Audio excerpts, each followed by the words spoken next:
أسعد الله صباحكم بالخير واليمن والبركات. صباح الخير سيدتي الجميلة، صباح الخير صديقي العزيز، وأول يوم في مرحلة التغيير العالمي 3/2/26 هذا اليوم. وعايزين نقول لكل الناس اللي بتسمعنا واللي بيسمعنا يبلغ اللي ما بيسمعناش إن ربنا سبحانه وتعالى ينظر لقلوبنا، ما بينظرش لأعمالنا. بمعنى إيه؟ يعلم ربنا علم اليقين إن القلب هو دليلك.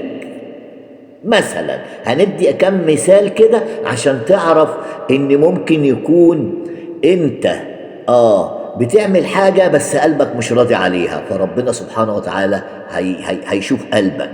يعني مثلا الجندي أو اللي هو السياف او اي حد بياخد امر من حد تاني، لما بيقول له اعمل الحكاية الفلانية وقلبه مش قادر يعملها، ربنا هيحاسبه على قلبه، مش هيحاسبه على فعله.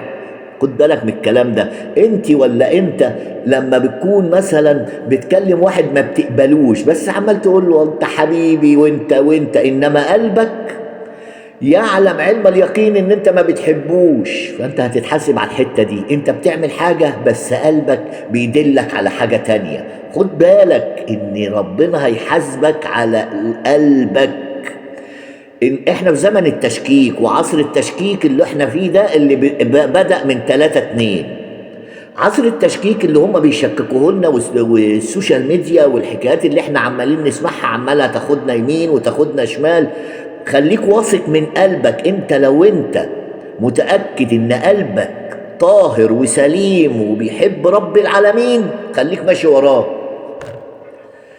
ما ياخدكش يمين وما ياخدكش شمال. القلب يا جماعة هو النطفة اللي ربنا هيحاسبك عليها، ولكن لازم تشغل عقلك برضو تشغل عقلك وتستفتي قلبك. يعني ايه تشغل عقلك وتستفتي قلبك؟ يعني انا دلوقتي لو انا ما عملتش الامر ده، الراجل ده القائد اللي هو مشغلني ده هيموتني.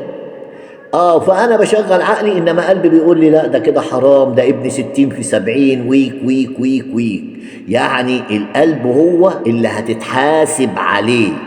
زمن التشكيك والماسونيه العالميه اللي هي ماسكه كل الحاجات دي اللي عماله تشككنا عشان تاخدنا لجهنم وبئس المصير. ولكن لا، اللي بيقولوا على نفسهم الشعب المختار، عايزين نقول ان الشعب المختار هو الشعب المصري. تأكدوا، لأن قلوبهم طهرة. نهاركم جميل.